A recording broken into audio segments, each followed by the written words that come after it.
We'd like to call the meeting to order. If you'd stand for the Pledge of Allegiance and a moment of silent prayer. Allegiance to the flag of the United States of America and to the republic for which it stands, one nation, under God, indivisible, with liberty and justice for all. If you'll remain standing for a moment of silent prayer.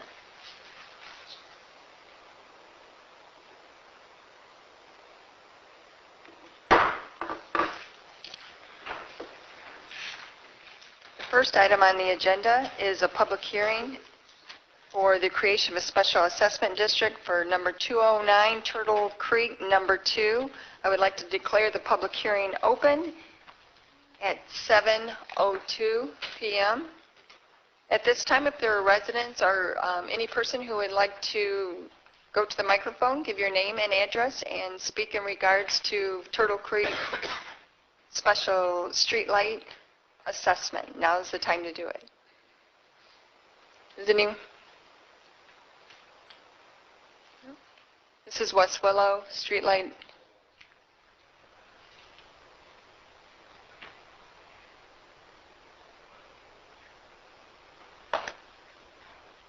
There's one right there, ma'am.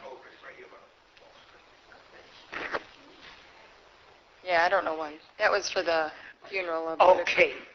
Hi. I'm here for my husband, Joseph Abraham, and we at 1483 Nash, West Willow here, on the corner of Nash and State. And I didn't quite understand about the light. What kind of light? Okay, quick roll. It's on a wood pole that's already there. It's one of the long... You have to turn. So sorry. It's one of the long, it's on a wood pole. It's an LED, so I know some of you see them around the community, so they're a little bit brighter and whiter than the old yellow sodium vapors. And there's a pole that's there, so it'll be a long steel arm that's how many feet long? I think it says on here. That will, yeah, thank you. A 6-foot mound arm to the wood pole with the light on it. Okay. And it's kind of big. I don't know. They're probably like this big. They shine down on the road to light up the intersection. It'll provide a lot of light. So we're at the corner there, so where would it be located? You know, I think there's a map. Hang on a second. I think it's across the street, like on that expressway side, if It's on page 210. I'm not mistaken. Well, there's a diagram. Yeah, I think it's on Make it bigger. the other side. Oh.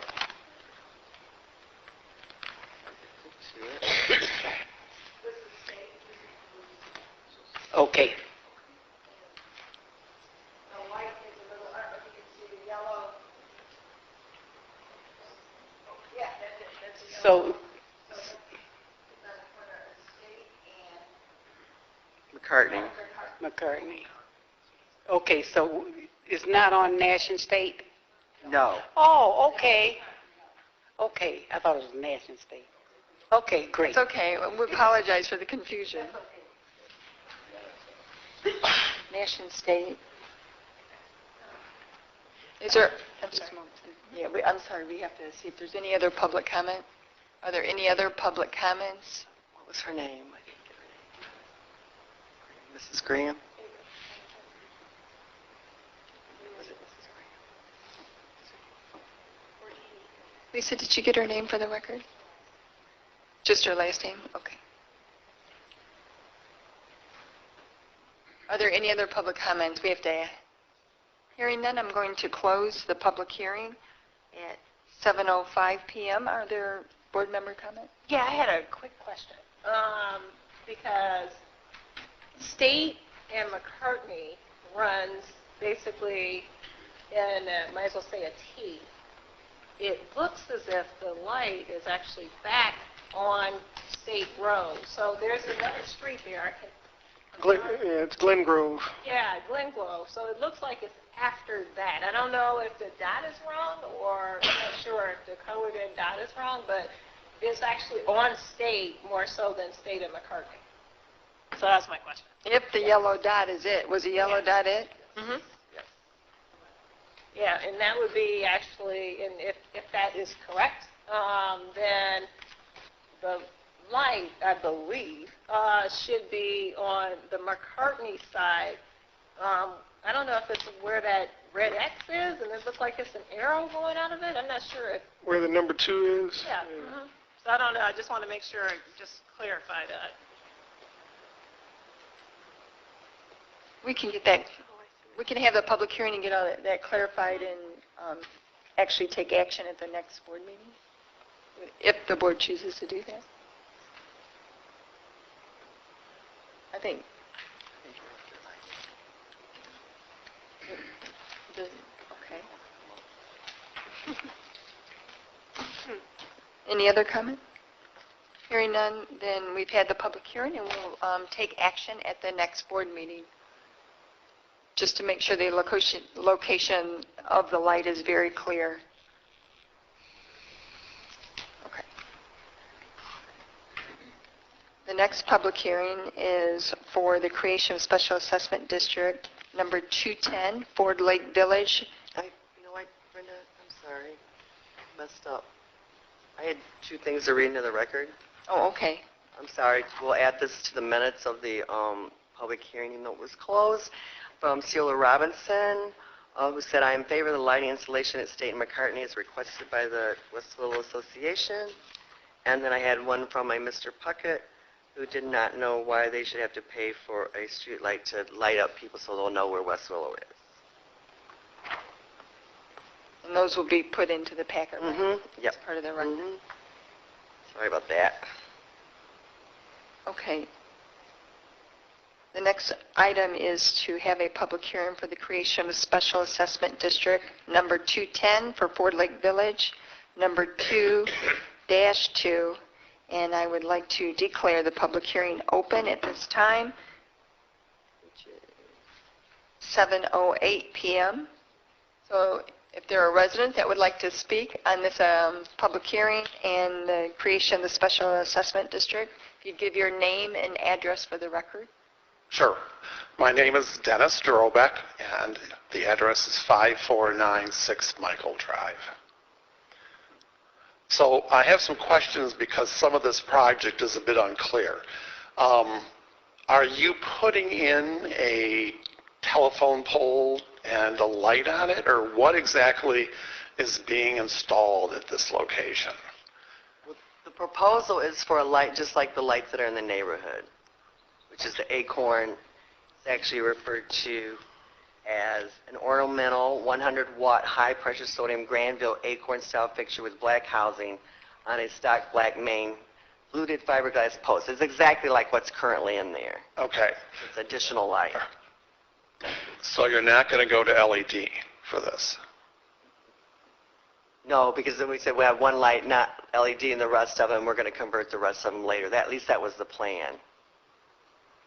I mean, So these lights can be converted over to yes. LED? And we've been doing them slowly throughout the township because we get a grant from DTE to do them. So we do so many. We started out doing the ones that use the most electricity, which was on the major highways and primary roads, and then we've been slowly doing subdivisions too. Okay. Yeah. What prompted this? There was a request from a resident. Okay. So Or the one coroner. resident can initiate this kind of a Right. response. Okay. So up until June, I was board president of Ford Lake Village for many, many years and involved. So, you know, people come to my door and talk about situations and problems they're having in the neighborhood. And we have not had people complain about this corner. We haven't. The only lighting issues that I ever had were really when street lights burn out and they need to be replaced, the fact that it takes DTE some time to come out and get those replaced. Those are generally the complaints we got. We have far more complaints at this intersection about the speed of traffic, and over the years we've had signs out. We talked to the police. We tried different things to have people cut their speed down because it's a pass-through the neighborhood from Textile to here on River Drive. and there's only one stop sign down on Michael and Carey, and up at this intersection, the stop sign is on Farm Lane.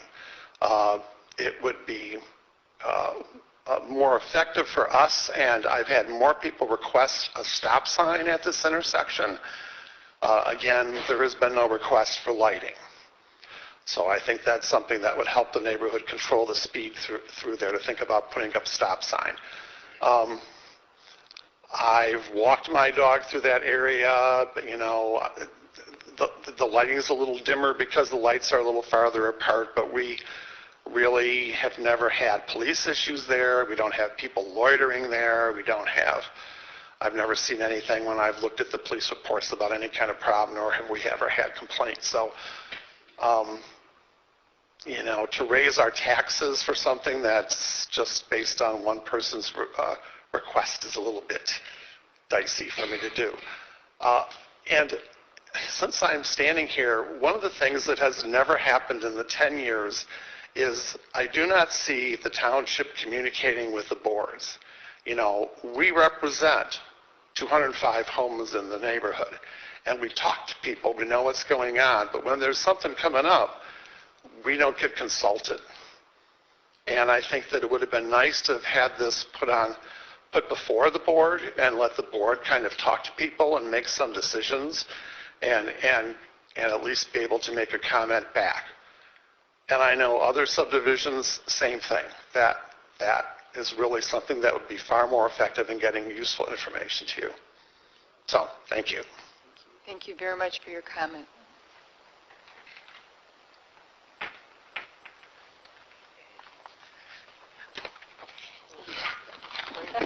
It comes out. If you Okay, no, that's fine. Good evening. I'm Betula Brown. I live at 5624 High Ridge, and I just had a couple of questions. Can you pull up a map of the location, the same map that was on the back of the letter? Do you have access to that? Okay, thank you. So my question is, according to the letter, the cost of the street light, about $4,300, was going to be divided by 142 parcels.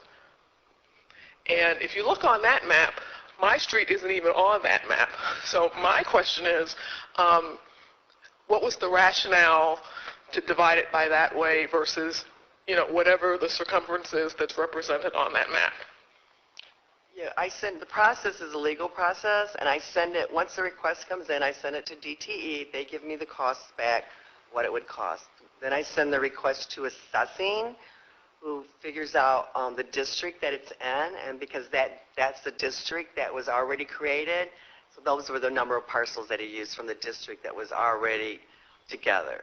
So does the district represent all of the residents of the subdivision or not? No, it could be, it all depends on what was done when it was put in, but on this one, no, there's different phases. So this is I think phase 2 of Ford Lake Village. Okay. And it represents the number that was on there, which was, 142 parcels. Okay, thank you. No problem.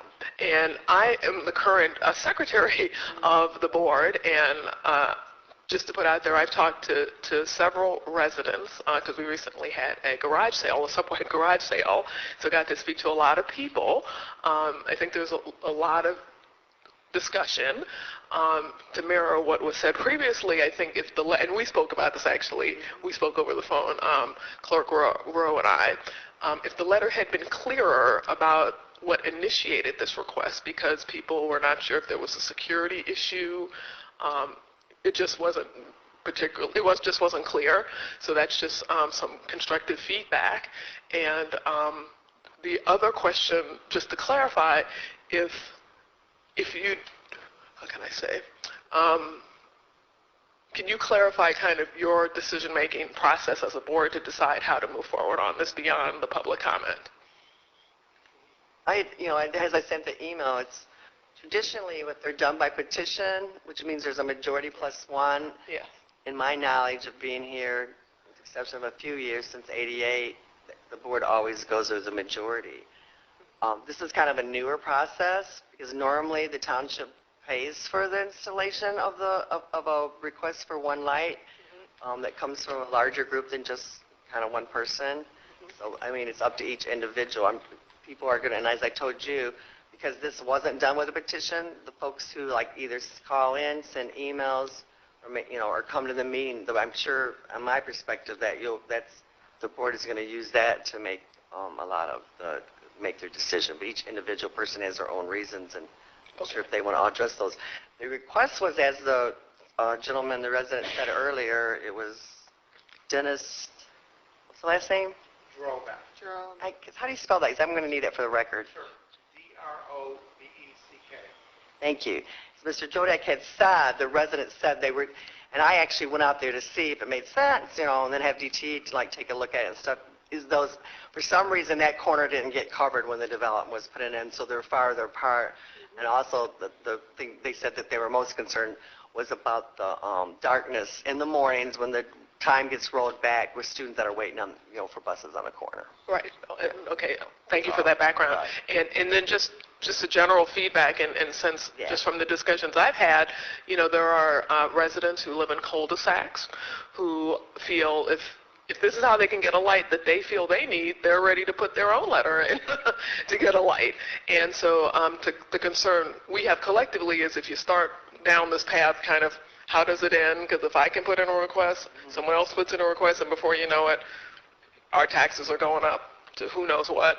And to what extent, Tamara, what was said earlier, to go through the boards would be helpful, because we could have solicited and surveyed something more comprehensive, I would say, but just to be aware. And I think between the interest in security and safety on one side, and on the other side, we don't want to start a situation that we're here every couple years voting on street lights or whatever else people want just based on one person's request, was something folks felt should be considered. Thank you. Just a comment back on it. I know there was another neighborhood who felt like, and I don't know if y'all feel like, it sounds like I heard a couple other areas that you thought maybe needed lights. There's another area that didn't feel like there was enough lights for the development, and because it was a big, more larger, comprehensive project, they wanted more lights on all the streets throughout the entire thing. We created a new special assessment district to add those new lights in that neighborhood. So that is a possibility and they did that through the petition process because it was much more costly. Okay. Thank you for that information. No problem. Are there any other comments from the residents? Homeowner? Greg Geider, 5734 Cary Drive. I've lived in the neighborhood over 20 years, just a little bit north of that intersection. And having plowed through your 275-page agenda for tonight, I feel for you, but I've never noticed in my time living there that I felt like there was an issue at that corner. And in fact, I looked this afternoon, and there is actually a street light on Cary right at the intersection. So I just personally feel like it's unnecessary, and I would express the same opinion to some of my other neighbors that it just seems excessive to go to that measure for an individual request. So, thank you. Thank you. Are there any other comments?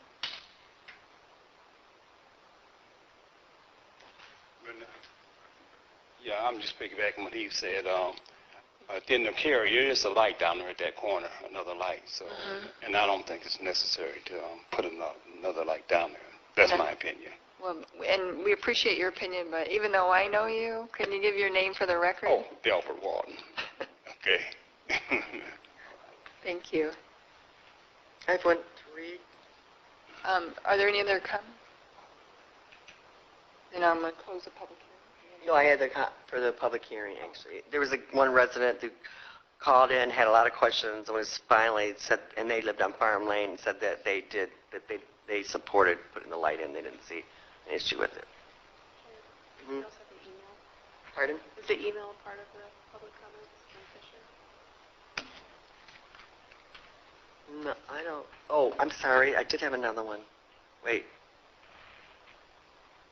From Sue. Yeah, there was another one. Yeah, from Sue Pierce that's opposed. I'm sorry about that. Yeah.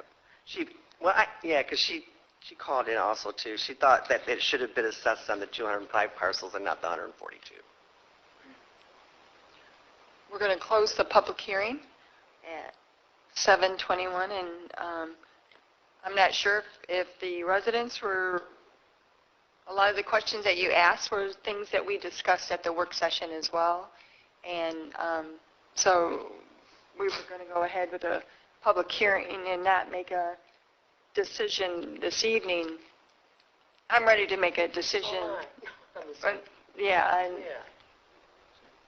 I would make a motion that we deny the resolution and not for Ford Lake, for the creation of Special Assessment District number 210, Ford Lake Village number 2-2, based on the residents who showed up to express their public opinion in the process.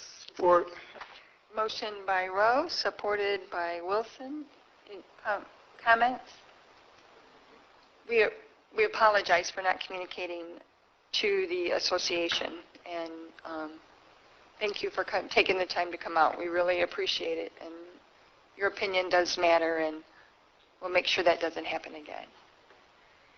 There's a motion and support. We have to do a roll call because it's a special assessment district, correct, Mr. Wilson? Wilson? yes. Doe? Yes. Stumbo votes yes. Yes. Rowe? Ross Williams? Yes. Eldridge? Yes. Gerald Rowe. Yes. So the petition is denied. Thank you. At this time, we have public comments. If people would go to the microphone and give your name and address for the record, and you can speak on any item on the agenda as well as items that are not on the agenda. So please feel free to go to the microphone, and we welcome your comment.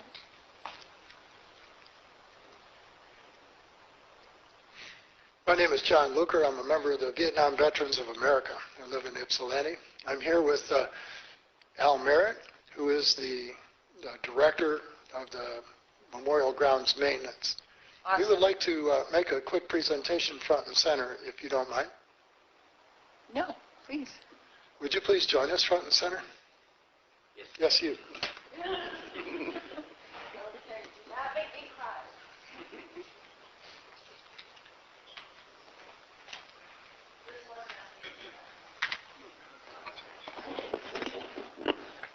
I made sure that was turned on. I couldn't use it. Attention to orders. Vietnam Veterans of America, Charles S. Kettles, Chapter 310. This is to certify that the leader of the Vietnam Veterans Memorial Maintenance Team has awarded the VVA Outstanding Veteran Service Commendation Medal to Supervisor Brenda Stein, Ypsilanti Township Board of Trustees, for outstanding veteran service by leading township support for the care and maintenance of the Vietnam Veterans Memorial, and for going above and beyond the call of duty in providing service to county and township veterans. Your courage and cooperative spirit reflect great credit upon yourself, the township board, and the people of Ypsilanti Township. Thank you.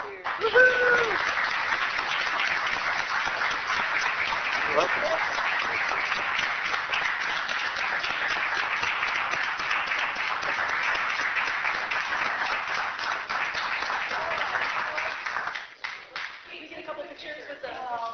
So sweet. Take a good picture with the guys. Yeah, there we go.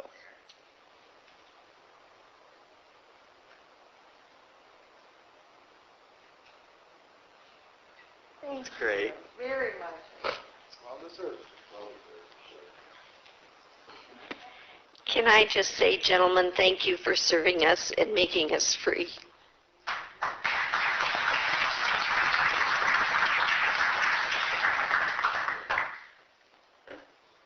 That's awesome. Thank you very, very much.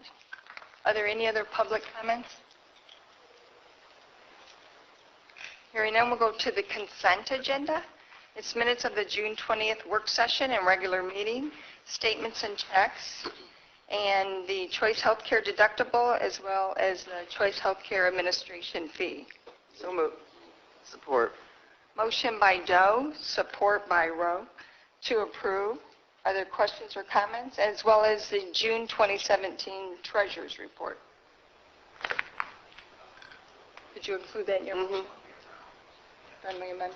Yes. Are there any questions, comments? All in favor? Aye. Opposed? Motion carries. Attorney's report, is there any general legal update? Madam Chairperson, just two quick items. I gave a very detailed report in regards to Ecorse Road during the work session. These two items might have some degree of connection, although at first glance they may not appear. The Township Board had authorized our office to initiate a public nuisance lawsuit regarding the address at 1645 Dorothy Street. That property was being utilized for both prostitution as well as drug activity. Township has adopted a very zero tolerance when it comes to drug houses in the township, and we've been authorized in the past to go forward and try to have those drug houses actually headlocked for up to 1 year. It's great to announce that right now that the board's aware of this, but Judge Connors did padlock 1645 Dorothy Street. Special recognition should go to Township Attorney Dennis McClain, Mr. Morocco that was here before, and Mike Radzik and all the individuals involved in this property, Bill Elling, many others involved here. This was the property where, if you recall, the neighbors were actually applauding the officers when they made the raid over there because of the ongoing disruption that has taken place, and this property will be padlocked for a year. The mortgage company will be allowed to have access as required to ensure that their property is secure, but the people that were living there doing these criminal activities will not be doing so at this location. The other updates in regards to and why I say maybe somewhat related is the township has also been very aggressive through the leadership of the supervisor's office to try and schedule a public forum in regards to the ongoing opiate addiction epidemic that's taking place not only in our county but throughout the state and the nation. And as all of us are well aware, the numbers are very, very alarming. We've seen the statistics about estimates of anywhere from 55 to 60,000 people per year are going to die from opiate overdose. Today I did speak with a mother of one of the victims who just overdosed within the last 6 weeks, and it was confirmed in her conversation today that according to the medical examiner, it was the result of fentanyl that led to the overdose. And so Supervisor Stumbo, myself, as well as Police Commander Marlene Radzik, Mike Radzik, as well as Andrienne Waller, the Washtenaw County Public Health epidemiologist, have met, and we're trying to put together some kind of a structured event here, maybe in September, I think. In the meantime, I think Supervisor Stumbo was going to reach out also with the county board and try to have a couple of different locations in the county, being the east side of the township in Ypsilanti City and Superior, and the pilot program maybe in the western part of the county, being Saline, Dexter, Milan, those areas that also have this issue, to try and see if we can actually come up with a really program that can be exported not only to just our county, but maybe statewide. I did make contact with a judge who is now in private practice, who makes her career is now devoted to opiate addiction, former Judge Jody Swatowski. And I share with you, the board members, some of her insight into this, and I am scheduled to have a conversation with her one day this week, and also with Supervisor Stumbo to try and see exactly what requirements she would have of us to be part of this program. So we're moving forward with that, but I do think that as you continue to try and fight public nuisance cases in your neighborhoods by going with the padlock, that's one lever that you can utilize. At the same time, unless we also do the prevention of trying to stop it to begin with and have an action plan from a public health standpoint, no amount of legal lawsuits are going to resolve this issue in the township. But it's all different levers working at times contemporaneously is going to make this a success. So brief update that we're moving forward in spite of some of the other things we discussed during the work session. We are busy doing a lot of good things to try and improve the quality of life. Thank you. Thank you. And as we develop that, we'll of course share it and bring it out and include everyone and encourage everyone to get involved in it. There's one thing I learned from the meeting. I know the sheriff, Lieutenant Morocco was here, but the sheriff's department has really with Marlene Radzik as a commander, taken a real proactive stance in trying to get, once they're arrested or, for some reason identified if they did have an overdose, and how we can get drug rehab for them. So that's real critical. But what came out of the meeting that we had is that there's not hardly any prevention, and that's what they requested, that we really try to focus on and see if we can develop a model of some sort that will affect not only our county and save lives. It is a public health issue, and it starts with taking painkillers. A lot of our children, especially if they're in sports, you're prescribed painkillers. What you don't realize is how addictive they are. Senior citizens who have, or anyone actually, you don't even have to be a senior, if you have a knee replacement or a hip replacement or something, and they give you the opiate, they don't really explain to you after 10 days you can become addicted to them. And then there's a process to get off of them as well. So we really need to look at the prevention aspect and do a model that hopefully they can replicate throughout the United States, because it's not Ypsilanti Township, it's not just Washtenaw County. This is a huge issue everywhere in the United States. So we will keep you updated as we proceed with that.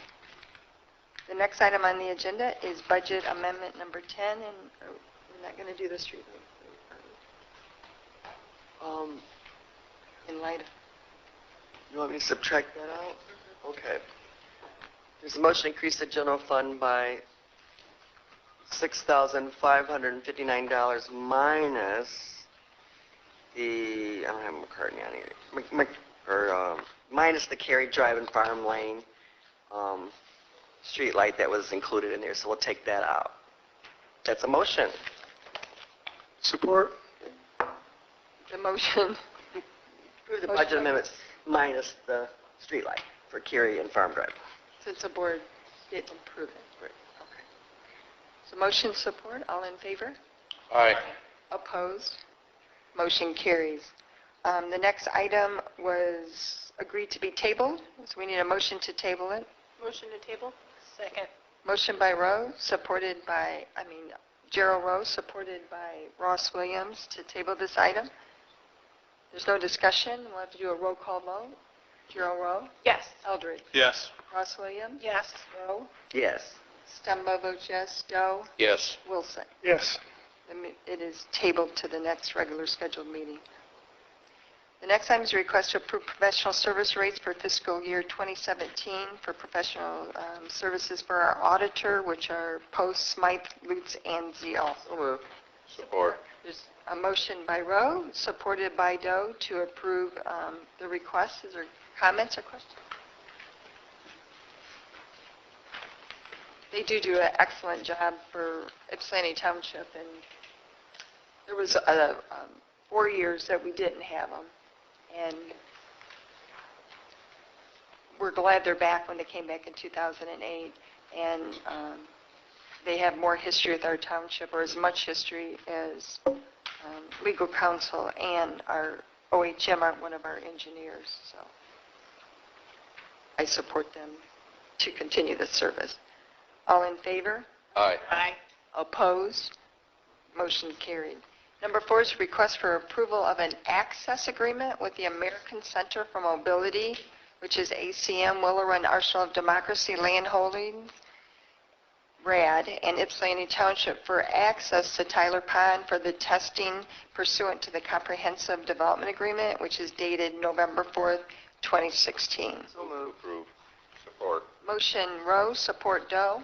Questions or comments? This is just an easement agreement that allows them access to test stormwater for the American Center for Mobility. The runoff, stormwater runoff. All in favor? Aye. Opposed? Motion carries. Next item is request to approve a memorandum of understanding between the regents of the University of Michigan on behalf of ITS Economic Growth Institute Defense Manufacturing Assistant Program, DMAP, and Ypsilanti Township. So moved. Motion Rowe. Second. Support Ross Williams. to approve the memorandum with the University of Michigan for a grant that was received. Any questions or comment? Madam Chair, I spoke with Attorney Winters before, and I don't know if you had a chance to look at the packet. My only thought was when I was reading this, and by the way, I'm really excited about this program too. It's fabulous to have U of M here. Glad the Board of Regents are like doing something great. But under D, it says D3, Ypsilanti Township shall, and it references, it says provide information related to the project, including but not limited to strategic plans, relevant reports, or studies. And so I was just asking Attorney Winters if, like, the strategic planning part, if we were to disclose any of those things, if it would affect ACM or any of the crazy going-ons with Nexus or anything like that. And Attorney Winters, in our conversation, said he didn't think that that was the case or the intent of the MOU, but I just didn't know if you had a chance to look at it and to make it a part of our minutes. The required monthly progress report, is that what you're speaking about? No, it's under the MOU. It's section D, line 3. My computer crashed. Okay, provide information related to the project, including not limited strategic plan. Just the strategic plans part. I was like, oh, that's interesting. I don't know why that's in there. I mean, I know that's not the intent of this program, but I just thought I would ask. Yeah, I'm sure I don't understand the concern, Mr. I explained to Like if we would have to disclose our strategic plans about ACM, or if ACM would have to disclose their strategic plans. HCM wouldn't have to. It's with Ypsilanti Township. We're all public, so Yeah. Okay. And I think that's basically what I think Doug explained to me. Right, I think I explained that the only thing that we would disclose, what would otherwise be foyable as a public document anyways, anything in a draft format would not be something that would be released, obviously, until we actually knew it was a public document. So I think the concern was well placed, but I think we were protected by staying true to what would be otherwise foyable if, in regards to this D3 section. Thank you. Would you like me to insert that into the MOU or just? No, I was just questioning. I just wanted to know for my own brain. Madam Chair? Yes. Yeah. Actually, I'm really excited about the fact that this is actually coming to Ypsilanti Township. As it was discussed in the work session, obviously a lot of loss went and have happened to this particular area of the township. And it's nice to see that U of M wants to go forward or partner in order to do an comprehensive economic study and get community engagement. I think that this is a really great thing, and they're going to look like they're going to do a comprehensive SWOT analysis too, which is really nice.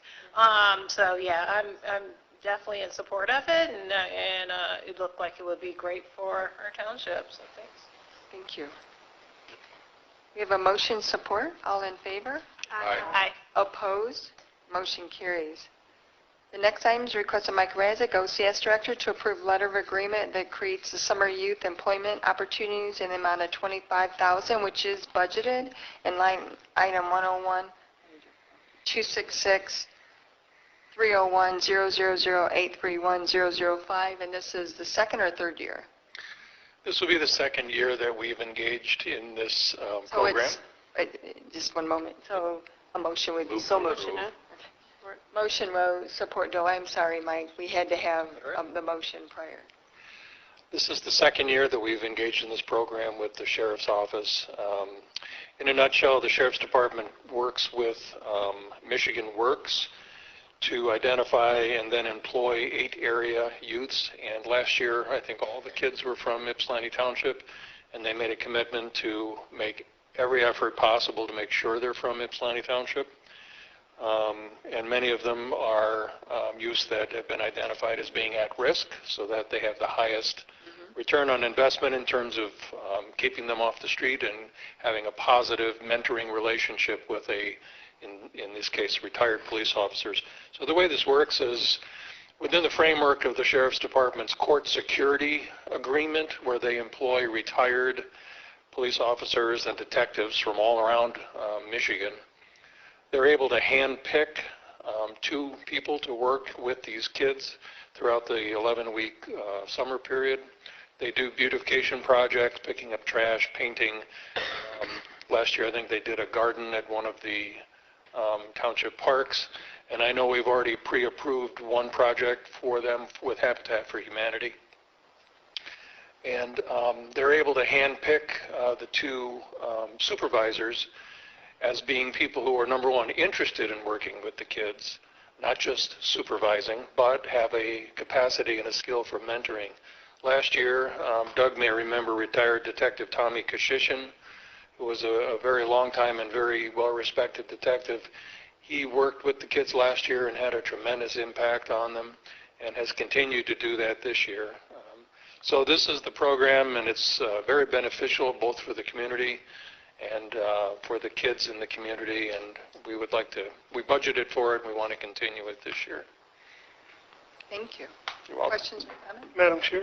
Yes. Yeah, just want to say, Mike, I'm glad that it's in there that we want township youth and at-risk youth, definitely, because it's kind of twofold. It kind of addresses a potential crime issue as well as a resume builder for the youth as well. Question I had is in here, it says term of agreement, 11 weeks to commence June 17. So has the program started, or? I think they've already begun, yes. Okay, all right. They knew that they had confirmed with us a couple of months ago that we had budgeted for this, and I think they were just late getting the agreement to us, so I apologize for that. All right, thanks. Any other questions or comments? I just wanted, Trustee, I'm sorry, Ross Williams. Trustee Ross? Yeah, the part about them starting before approval is, either way. I'm come back to that. It looked like they started before it actually got approved. I don't know. We budgeted for it, yeah. Okay. But the trash bags, and I think the program is great. And don't get me wrong, I totally agree with the program. But I guess I'm questioning $2,000 for trash bags. How many trash bags are they going to be using? I don't know. Last year, I know they didn't spend nearly that much. I think this is a not to exceed, more or less. They asked us what our priorities were, and we gave them a list, and our first priority was roadside and township park trash pickup. Okay. So they knew that that was our number one priority. But at the same time, they look for other, quote-unquote, more meaningful type of activities for the kids to engage in. So I don't know exactly how many trash bags $2,000 would buy, but I know last year they didn't spend all of that. Okay. So this is, just to follow up, this is basically not to exceed. Okay. Yes. Just one small thing. In the future, if they could define that, it would be great, because it looks as if, just looking at it on the surface for their operating budget, it looks like $2,000 for trash bags. And It could be supplies. yeah. You could change it to supplies. Yeah. Yeah, if they define that, it would look, because it just looks, There are disposal costs as well. I think last year they may have used our compost center, okay. and so there's disposal costs taking those trash bags to places to get rid of them. You. I'll also just quickly mention, they use a corrections division transport van, which is marked with all the sheriff's markings. However, they use specialized magnetic signs for this program that does advertise and announce to the public that this is a joint venture between Ypsilanti Township and the Sheriff's Department, and that it is a youth employment program. So they have the magnetic signs on the van, and they also have the little pop-up roadside that they put on the side of the road in front of and behind the van when they're out there. So if you drive by and happen to see them, you'll know that this is a youth employment program sponsored by us and the Sheriff's Department. Awesome. Any other questions? Just two. Trustee Eldridge?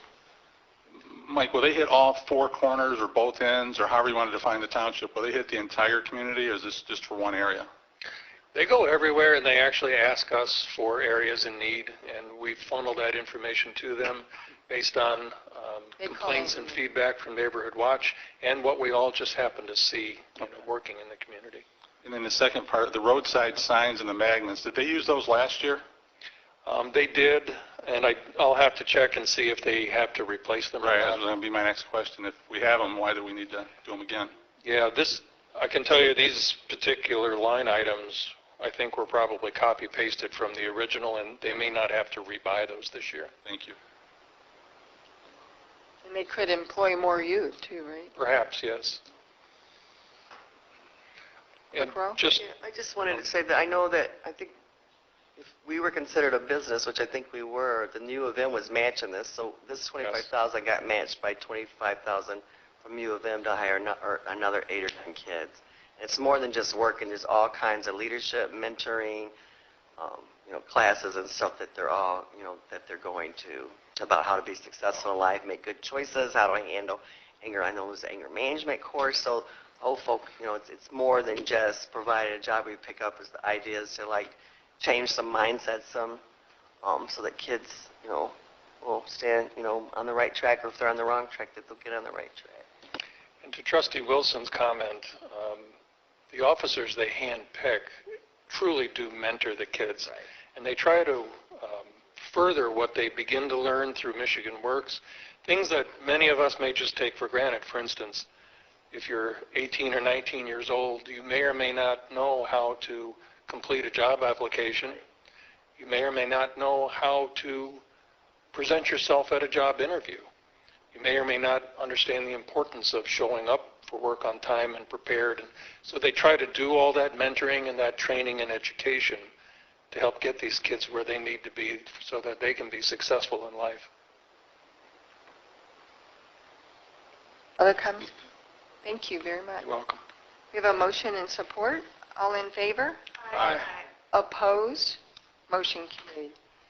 The next item is request of Jeff Allen, Residential Services Director, to approve the natural gas supply agreement with Constellation for distribution of natural gas to all township buildings. So moved. Support. Good evening. Tonight, Tracy Janaw is here from Constellation, if you have any questions.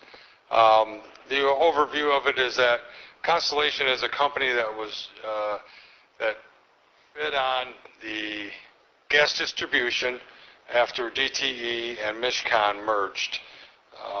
So that after they merged, one of the requirements was that they have competitors bid in. So she's here tonight if you have any questions. I had Dennis from their office presented the numbers to me. As you can see from the charts in there, between the fire station and us, we're saving over 38%. I think the fire station was even more by using them just for distribution. So we're still using DTE on the gas purchase itself. But one of the things that really I found when I went over the bills with them is that DTE has a lot of fees for like a tap fee, a meter fee, this type of fee, and all of those fees were gone, and that's where a lot of the savings came from as you eliminated those. That's because they're existing. Probably were, yeah, existing from the beginning. Three. Do you have any questions? I do. Sure. I mean, I'm sure other people. Are there questions of the board? Good evening. If you could just give your name for the record. Certainly. My name is Tracy Genoa. I'm the Regional Sales Manager for Constellation Energy here in Michigan.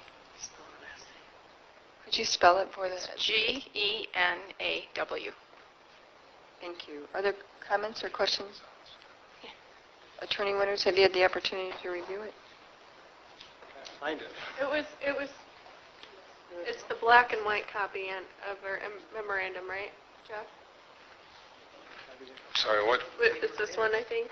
That's my memo. Yeah. Did you get anything else in there? I have the memo and Pardon? The agreement on the screen. Yeah. like the item cost and bid remark. And then there's a whole packet from Constellation. I'm not seeing that in my. Yeah, there was an error with the packet and uploading it. We put it in, Oh, we maybe- made a change and then it wasn't. No, I So don't. you might just, if you go out and go back in, Should I, like, go out? if you go out and go back in, you'll have it. Because yeah. You just close it and go back in. She updated it for some reason, pick it up. I was disappointed to not see a batwing mower on this agenda, Jeff. No batwing mower this time? So we're familiar with DTE and the proposal, and my understanding you have some other communities that you currently service with Constellation. Which is Yes, we certainly do. Some of the ones that come to mind, City of Ann Arbor is a customer of ours, City of Inkster, Detroit Public Schools, University of Michigan. Those are all taking distribution services from Constellation. And how long have you been providing the gas service to them? We entered the agreement with DTE in 2000. 2001. As Jeff mentioned, it was a result of their merger between Detroit Edison and Mishcon, so putting them together, and they took out to bid this capacity release. This agreement that we have with DTE is overseen by the Federal Trade Commission. So the FTC is overseeing this, and we are able to allow or provide discounted distribution to our customers in lieu of DTE. So we're the only provider of that. It's Right. exclusive. How long have you been doing U of M and the City of Ann Arbor and the City of Detroit? Do you know? I don't know the exact dates of those contracts, but we are in our 16th year of this contract. The initial term is a 20-year agreement, and then we have options to renew after another 20 years after that. So we've been serving customers for 16, almost 17 years on this agreement. If we, I believe YCUA is a customer Yes. as well. Yes, they are. Yes, they are. Yes, they are. so if I'm familiar with DTE, really don't like them too much, but I know we have to have them. It's the billing. So I was trying to figure out if there was an opt-out clause in case we're not pleased with the delivery of service, and I didn't. You can always return to DTE for service. If there, for some reason you're unhappy with the service that And Constellation I'm not is saying we are providing. going to be. I just. No, I understand. It's a legitimate question. If you're not pleased with the service, and we have a contract, and there's reasons to get out of the contract, but you certainly, or at the end of the contract, decide not to renew, you can return to DTE to their tariff service. And the rates that we have today, do you have to go through the Public Service Commission to increase your rates? And will we be notified like we are on? If within our agreement, which you'll be able to read, the only time we would increase our rates or have the ability to increase our rates if there is a rate increase by DTE that is approved by the Michigan Public Service Commission. So if they have a rate increase, we may increase your rates, but we continue to guarantee the percentage savings that we're providing to you. So your savings percentage would continue to be the same. DTE just had a rate case back in December. Don't expect them to have one for a few more Is years. that under Section 3 in the contract? Sorry. Zero row, just one more. Oh, I'm sorry. That's okay. I'm sorry. I wasn't even looking. Really. That's all right. I just want to. She was in her. Yeah. I need to understand, so DTE, if they get an increase, then you automatically get it the same increase, or? So if DTE was approved for an increase, would? We reserve the right to move that up. So an example, if DTE got a 3% rate increase, we may raise our rates 3%. And is that a process of notifying us and then we comment, or no, you just notify us? It would be within your agreement, and we would notify you. Okay, but this agreement is, I just want to hear it on the record if you don't, that's why I'm sorry. Yes, I can look to see where it is in the agreement, if that's Well, I helpful. trust you. I just want to hear it from you, and I want it isn't- to be on the record because it's a big change. It's we're not familiar. Still would be really important to go to the public service because if DTE doesn't get a rate increase, then they don't either.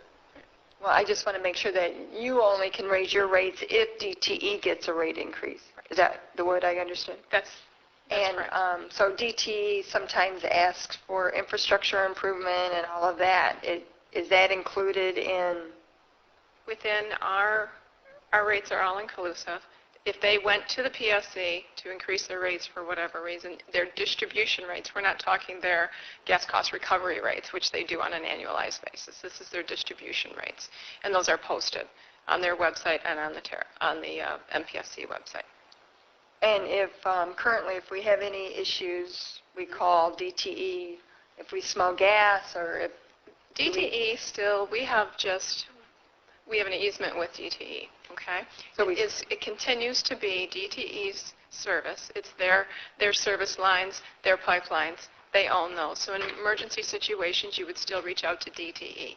Non-emergency situations, you would reach out to Constellation, and we would manage those. And what's an example of a non-emergency situation? Maybe a billing issue or a meter problem.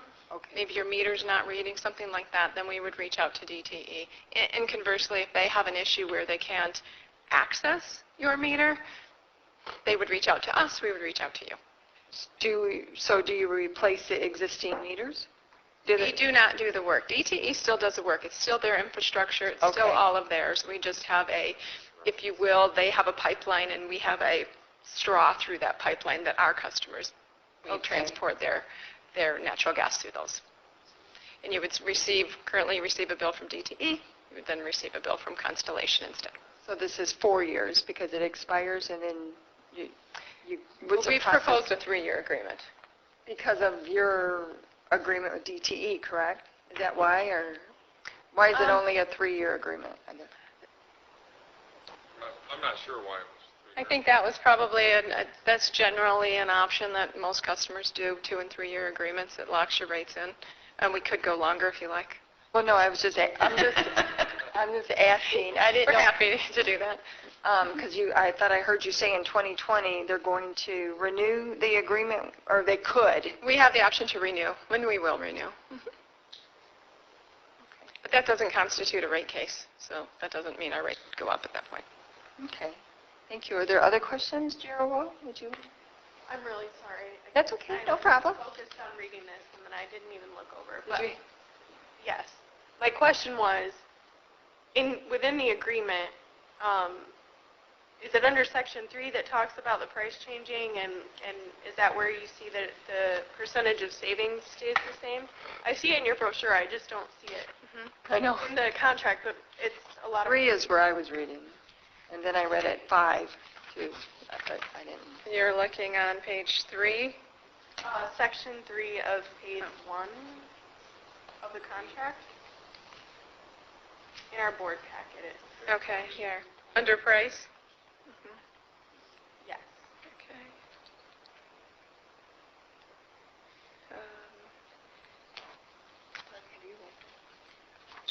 Sorry, let me try to find this here. The section that I'm referring to.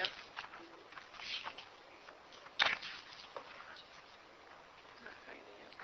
That's where it goes through the whole, it's related to That's their under rate the increase writer, of DTE. actually. The writers. So it What says, cubic foot is going to Is be. she looking at the base contract? it says that distribution price shall be proportionate to DTE's rate increase, or there is a material decrease in the facility's usage as compared to historical usage. I just don't see where it says within the contract that the rate, what I just heard was that if the, DTE's rate goes up 25%, then your guys' could go up 25%, but no matter what, you guarantee that same cost savings of 38%, I think it is. That's the part you And I don't see that in the contract, but I also maybe just haven't. It'll probably be contingent upon attorney approval. Writer. You didn't see the savings. Right, like Well, I they don't see guarantee anything that. here in the contract that says that's true. We guarantee the savings. Right. Yes, it's just exactly on the writer here, what I was referring to is if there's an increase in DTE's distribution or customer charges, in which case we'll change the distribution will be proportionate to DTE's rate. So it says it will be proportionate to DTE's rate change, meaning I guess so if your rate now is 10 and theirs is 30, it would stay with that same percentage. Correct, because right now we're giving you, on the distribution only, piece 15% discount. So if DTE then 2 years from now moves up 5%, we change that. That keeps your 15% intact. So I'm really sorry that I keep asking questions. That's okay. It's just a shall, so like that means it will, like definitely, or it might. Like Okay. you also said you weren't totally sure. Like if DTE increased their rate changes, are you sure that, like, is it guaranteed if DTE's rates increase that your rates will also increase? It's not guaranteed. In our contract, we reserve the right to do that. Okay. Doesn't necessarily mean we will. There are instances where we hadn't raised rates, depending on what the amount increase is. It's only happened in the life of the contract, or in life of the agreement. I think DTE's only had 3 distribution rate cases. I think we've only done 3. And the most recent one was in December. Thank you. You're welcome. Trustee Ross Williams? Hi. Hello. I'm trying to keep my questions very short and very concise. Is this similar to when, just say residential customers, if they may go with a distributor, whether that's like one of the, I think it's an energy company, they come and they go through a distributor in order to have the gas distribution going to their house, I guess, but the bill payment is still by DTE, and DTE controls the infrastructure, etc. Is this a It's similar but different. What you're Okay. referring to is a customer choice program, and that is a DTE program in which they utilize third-party suppliers to bring the commodity to the customer, to the residents or to the commercial customers. But they're still utilizing DTE's distribution system, and DTE charges them for the distribution, bills on behalf of that supplier. So that's the customer choice program through DTE. This is a more unique program. This is to commercial industrial customers, and this is the distribution portion. Again, we are the only one besides DTE who can offer distribution, which is in addition to the commodity piece. So that is a choice piece, and that's commodity, customer choice. Okay, so basically distribution is gas from the supply point to the end user, correct? Distribution is from where the pipeline interconnects with the utility Right. to your burner tip or to your furnace. Okay. So that's distribution, and that's the DTE's portion, and that's where they make their money. Okay, got you. And I guess the next question is, and make sure I'm correct, the DTE is still basically, if there's a gas leak or et cetera, you're still contacting DTE, Yes, right? it is still DTE's infrastructure, and they take all emergency calls. It's their equipment, and they manage that. Okay, so... And that's clear on all of our information to customers that on their bills, in a case of emergency, all that information is on our bills to make sure customers know that's where they need to go. Okay, so how is it exactly that where is the cost savings at? Where is the cost savings would be achieved for the township? Does that make sense? I hope it makes sense. What we're My referring question. to here is on the distribution. We're giving you a 15% discount on the posted tariff rates for the distribution rate, and we're eliminating some of the other surcharges and customer charges. So when we say 15% off the distribution rate, but your overall savings, and we have it grouped up on 2 different groups, the fire department and the other. So overall, you're showing 46% on those accounts and almost 39% savings on the currently DTE supplied accounts. And that's because we're eliminating those surcharges. Okay, and one last question. And the surcharges cannot be recharged by DTE, correct? I mean, so in other words, the surcharges cannot come back up on a separate bill by DTE? No. Okay. They certainly can't. Just need to define that. Thank you. So Other quick row? who sets the price? Yeah, is that like controlled by Public Service Commission? Is that a Our rate? cost is overseen by the Federal Trade Commission, FTC. FTC sets the distribution, that little, Well, no, little I'm sorry. piece in the pipe that you bought? Yes, that was set with our contract, and that was set back in 2001. So that the pricing mechanism is there. The Michigan Public Service Commission oversees DTE's rates. But on yours, like when you purchased that space, Who set that rate? Did you just negotiate that with DTE? That was a negotiated Federal Trade rate. Commission? That was a negotiated rate, and again, the contract was And overseen. are there other distributors or people that bought in there, or you were the only one No, that was we awarded were the a only one that competitive was price? awarded that contract. Yeah. Mhm. Well, I'm not sure why we wouldn't do it, because we're saving $15,000 a year, but I would like, if it's approved, to be contingent upon attorney's approval. Yeah, there's a lot of fine print here. I know. So, just out of curiosity, if I understand one part of it, No, there wasn't. this is a 36-month or 3-year contract that will renew automatically 12-month intervals unless someone objects to it 60 days prior. Yes, that's the evergreen provision, as it stands. Because obviously what I'm trying to point out for the board members is that regardless as to who's sitting in what chair in the years ahead, some of these contracts that renew automatically, if someone needs to be aware of this so they can track these, because this contract starts out with a 3-year initial agreement. That's what I'm saying. Then will renew automatically for 12-month intervals afterwards, unless 60 days prior to the renewal period, there's a request to terminate the agreement. I'm not saying anything is wrong with that process. It's a question of who's going to be monitoring these contracts, because whether you're there for Constellation or whoever's here for the township, whatever we agree to is going to be the controlling the future. So I would like to review it, because it's kind of very, very, very, it's about as exciting as Travis's contracts with IT. So, these are written by energy attorneys, and I might want to review it just a few more times. Understand. And Can we add something? Yeah, Trustee Eldred? can I just ask you to go over section number 9 as well, the indemnity? I don't recall us ever holding anybody harmless.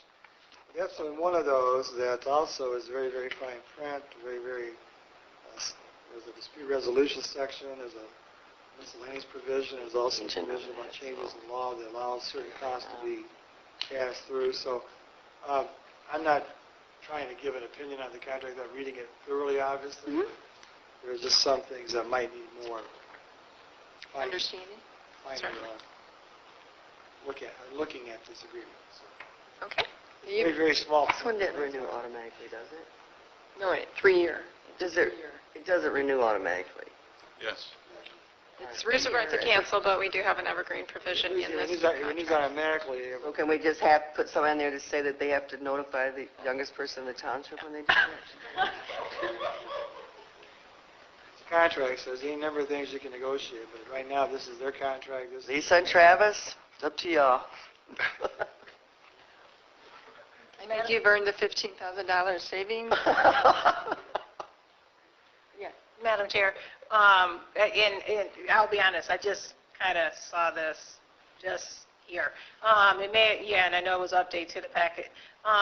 Unfortunately, and this may be a great cost savings, but until, I would not feel comfortable with voting for this until actually if it goes to a vote, it goes to a vote.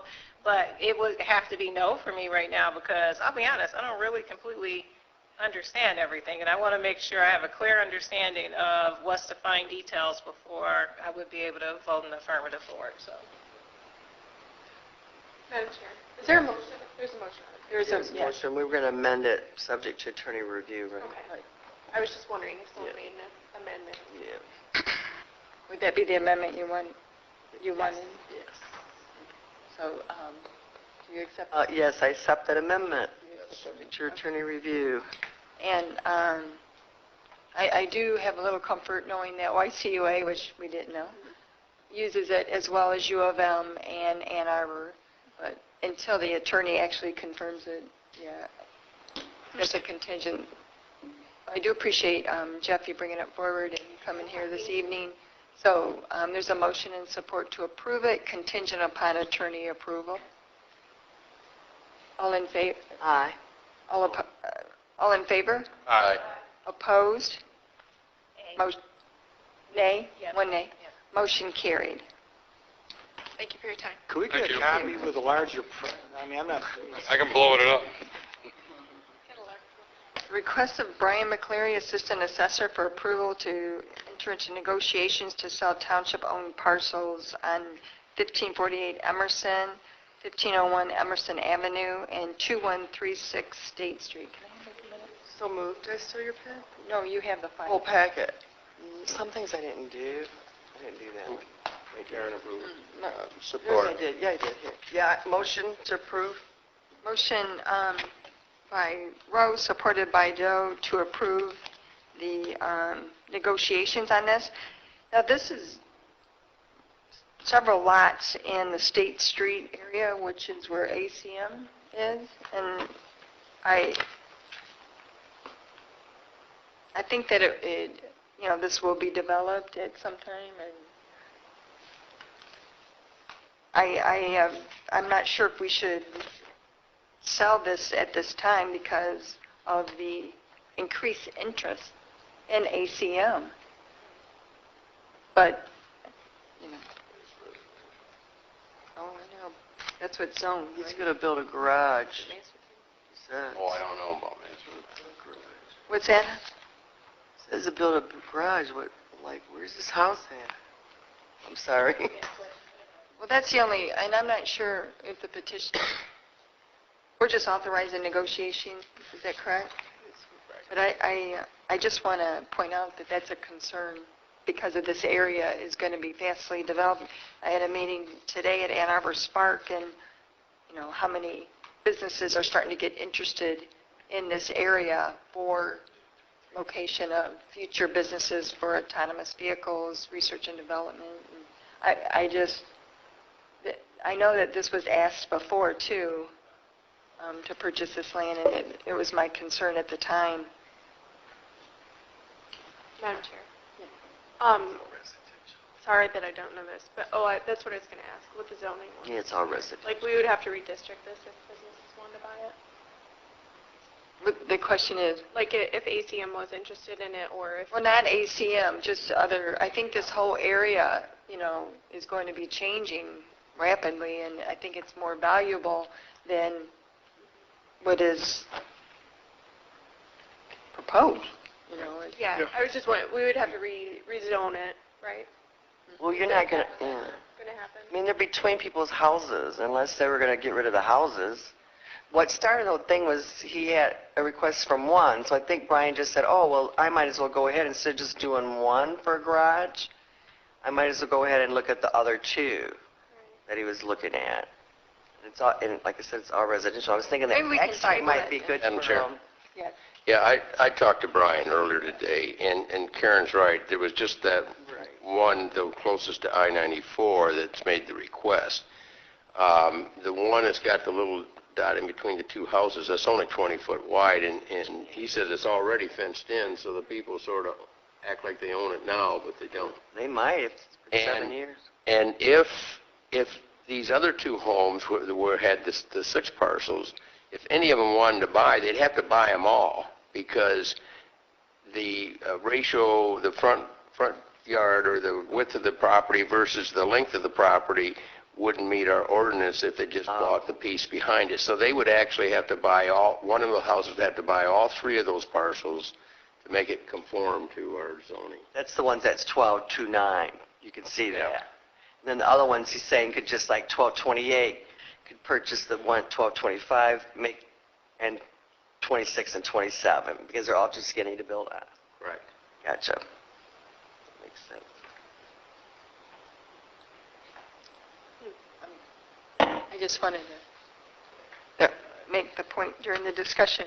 That was not my only concern. I can see if they wanted it to build one lot for a house, but I myself haven't talked to Brian regarding this, so that's all.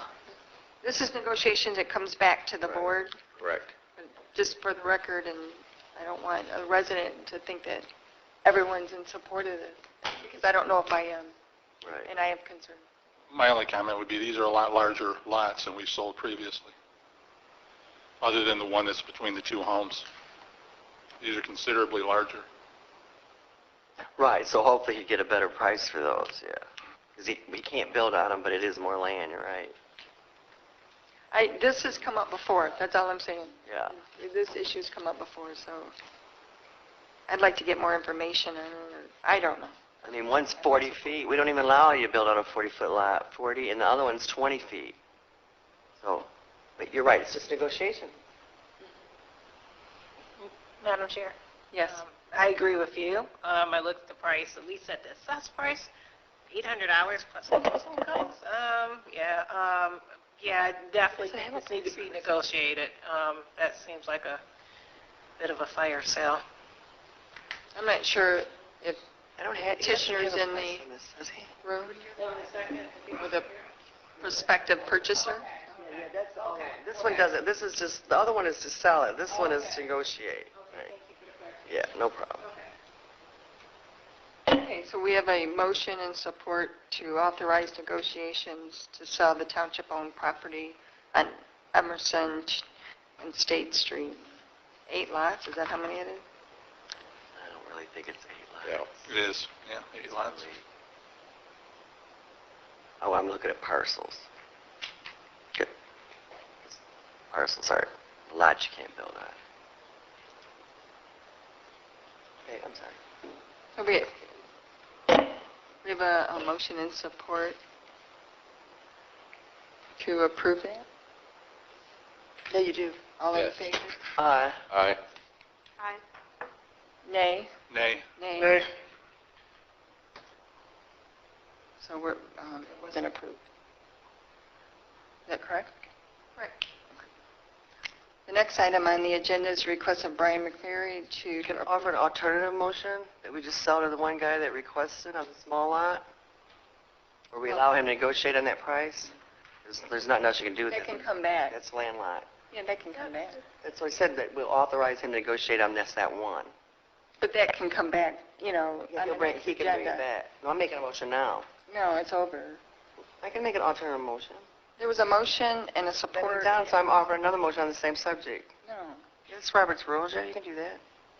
I'd prefer you to wait till the next meeting so we can Okay, have that all right. language in the ballot. Based I on mean, your I'm not- personal request, I will do so.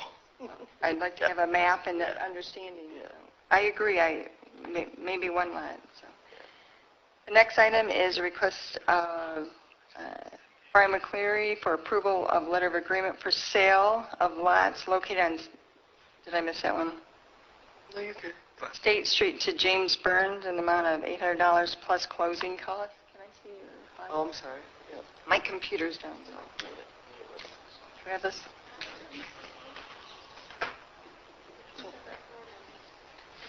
Yeah, that's for that.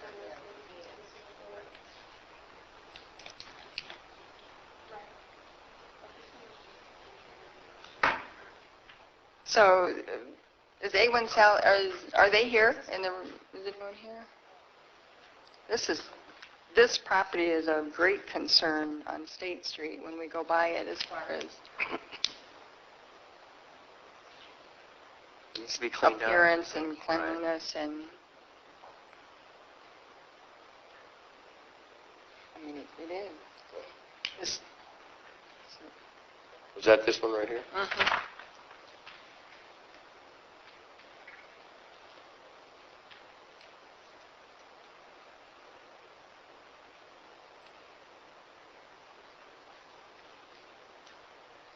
To be utilized for his business purposes? What does that mean? You know? He does A1 auto salvages scrap. That's what the claim. It looks like it's just a little parcel that somehow got cut out of his whole overall. It's like a little tiny lot that got cut out of the rest of this. Which is kind of weird. Looks like Maybe he's already maybe there was a house there at one time or something. It looks like he's already using it. I'd like to table this. If there's a motion, I wish they would... Maybe we make a motion to table when Brian's here or something, because Well- that would help too. I would like to talk to this person. Madam Chair? Yeah. Yeah, thank you. Okay. So I'm trying to get clarity, making sure I understand this correctly. We are talking about the property that is inside or outside of the red dots inside of the rectangular, the rectangular square kind of. I'm just trying to say, are we talking about that little? It's K1113330001, Okay, so. which is that, yes. Okay. It's that, right, you see, that's how the Okay. plat maps go, yeah. Okay, I was just So wondering. it's this little piece right here. It appears that he owns everything, at least over here. But, Oh, okay. and I think that's what Ryan says in his letter. Okay, I just wanted to make sure I had clarity. What's the purpose? Is just to, It's on Really these like to- properties that probably we're responsible for right now. Looks like we kind of might have messed up on this one, because it looks like we're operating a junkyard. Madam Chair. I was just curious, like, I personally have no problem with considering this because, again, he's already using it, and what are you going to do with that little tiny spot? But I am just curious about how you end up at $800. Is that through assessing? Do they discuss that, or was that what the resident just tossed out on the table? And, like, how was there they usually do an actual assessment on it. of that piece of that Yeah. parcel? But it also provides an opportunity to discuss, with petitioner or property owners. We get to have a face-to-face, and I know from Yucca's perspective, this has been an issue when we go over there for meetings. Mud is going across all the streets. It's not well maintained at all. Not that this particular parcel. A1 Yeah. salvage. Yes. Yeah. No, I mean, that's just one issue, and it would be nice to have them, were they notified to be here? It looks like we're at fault. We'll take good care of our property. Trustee Eldridge? Can a sale, besides the monetary value, can include conditions within it?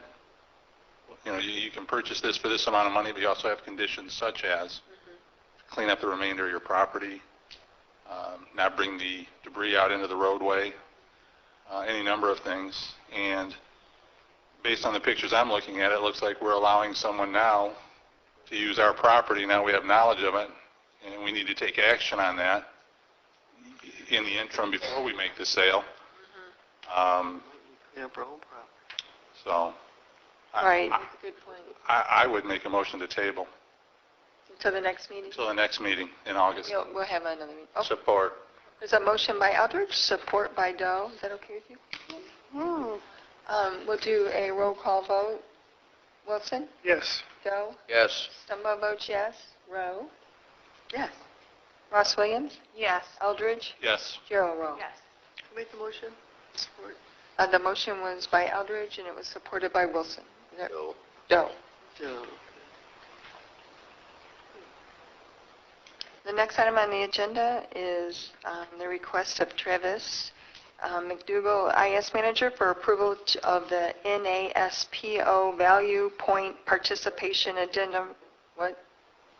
Oh, okay. Addendum for Verizon Wireless. So moved. Support. Motion Eldridge, support Gerald Rowe. There discussion? Travis, would you like to give a quick overview? So there are a lot of purchasing programs out there. Verizon bids on quite a few of them, and Verizon has a lot of different plans. So what we've done is we've started a project for our fire department, which we're actually putting iPads in trucks so they can actually get real-time data on the roll. And speaking with Verizon, the best plan to save the most amount of money or to be the most cost-effective is off the NASPO contract, which is, and in order to purchase off that contract, an addendum has to be signed by the township. This will save us money. Saving money.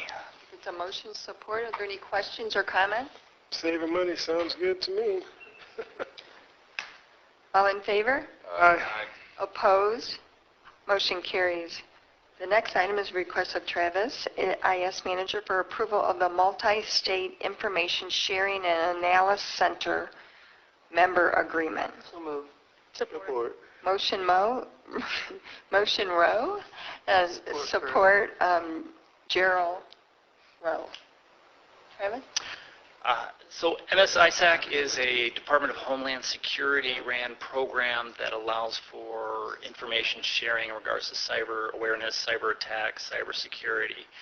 Some of the services they do include is, should anything happen, they do offer assistance in that type of a situation. Good. It also includes some detailed information sharing that is generally not easily available on the normal side of the web, I guess.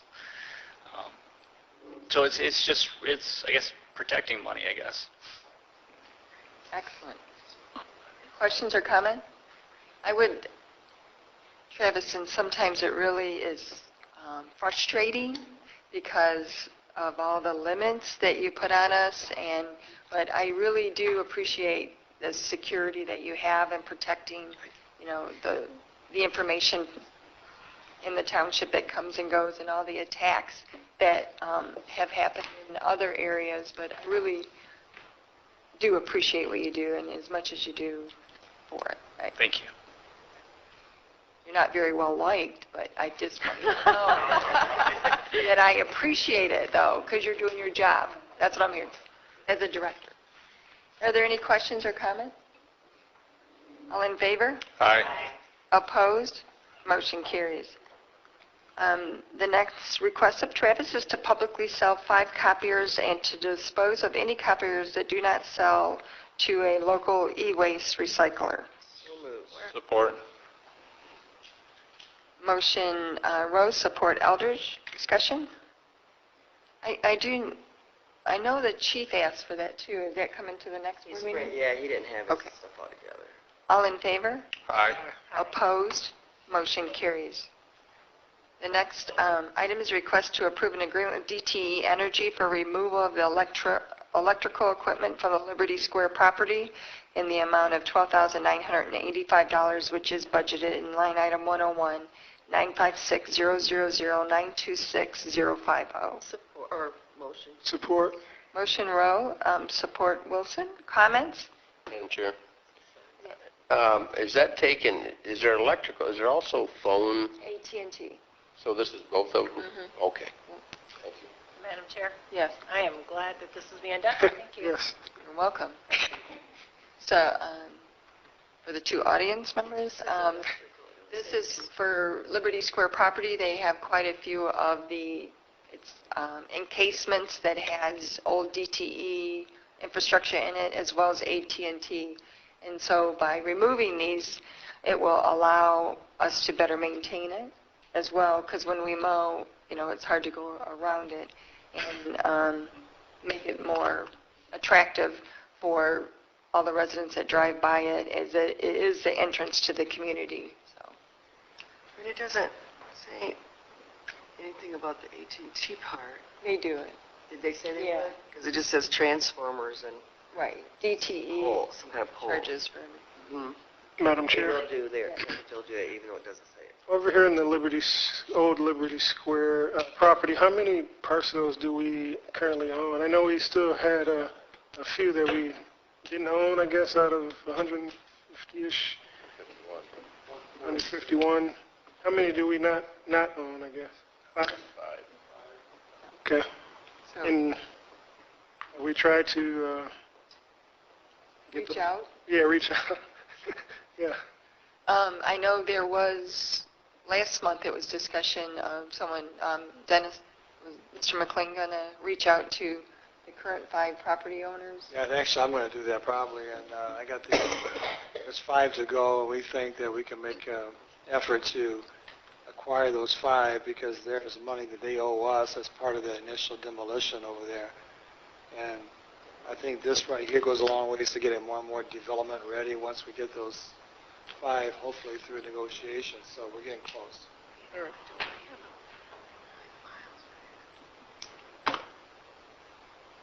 Oh, I did have Good. one. I'm sorry. The next item is, are there, You got to vote. okay. Okay, I want to make clarification. I thought Larry had asked the question, was AT&T included? And I thought you said yeah, but I think you're saying, I thought you said no. No, AT&T lines are also included there. Will we have to get a contract with No. AT&T? They're No. just down under. They're not in those pole boxes. Right. Well, they're not, They don't have their own boxes above ground, AT&T. they've already removed whatever they had to remove Okay. in order to allow it to happen. Good. Wayne Dudley was heading this up, so AT&T was really good about it, and then Do you this, have to pay them? no, and the township maintenance department can yank whatever. Electric was a bigger issue. Yeah. Thank you.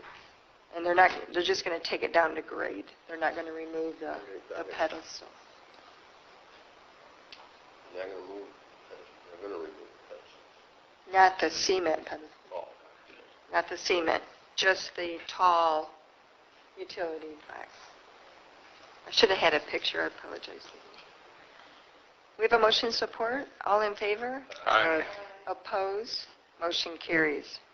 The next item is request a L4029 2017 tax rate for the 2018 budget. Is it motion Doe, support Rowe? Other questions or comments? All in favor? Aye. Opposed? Motion carries. The next item is, I need paperwork on this. We handed it out. Yep. This is the one that we added to the agenda, and so everybody's got it at their tables. It's also in the packet. She revised it. And this was a request, Clerk Rowe, who went to Karen Wallen for approval to create and post an election specialist position, which is a classification 19 within the AFSCME bargaining unit. And so before we have a motion support, I think we should discuss it. Because I haven't read it. Is that all right? You don't want a motion? You want to wait? Is that what you're saying? I haven't read it. I'm gonna make a motion to table, because we just got it tonight. Can I say something before we Well, he may- support? Because once the table's done, we can't talk. Well, he has a motion to table. Would you I'll withdraw. Thank you, Stan. Yeah, the reason it kind of came through and why we're kind of pushing it, and hopefully the board will consider moving forward on it, is that we have a vacant, first of all, Ruby that's in our office is, has been ill and stuff, and she only works, kind of averages out to 2 days a week. It's supposed to be 3, but between her vacation days and because she has major issues on Mondays and Tuesdays that she can't do anything else but whatever she has to do medically. And so she has to go to a regular, go to a doctor when she's not getting, I think everybody knows publicly, so I'm not sharing things. She gets chemo on Monday and Tuesday. And so a lot of times Wednesday, Thursday, Friday, she has to see other doctors. So in all reality, she's in my office really probably 2 days a week. And so we have that going on.